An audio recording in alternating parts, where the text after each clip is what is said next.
Remember that time I impulsively paid $600 for this antique butcher block? It was from an old meat shop in downtown Columbia, South Carolina, but I was intimidated and let it sit in my garage for months.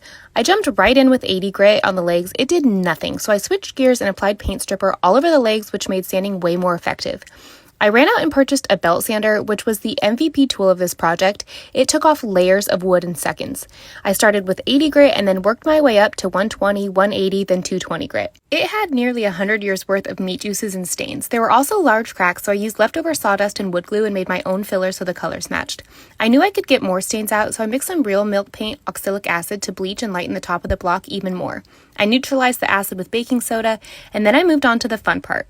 I used real milk paint, pure tung oil for the top, and half for the sides and legs. Because the top was open wood grain, it absorbed the tung oil immediately. She drank 5 coats.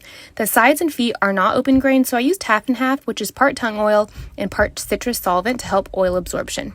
This same method can work on your butcher block countertops, your cutting boards, your wooden spoons, you name it. These oils brought this piece back to life. It still has all the original character, except now I don't feel like I'm being poisoned with old cow meat.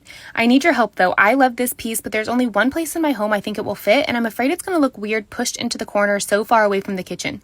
If you don't think it'll look right in my house, how much do you think I could sell it for, keeping in mind that I spent $600? Let me know, and thanks for watching. Bye!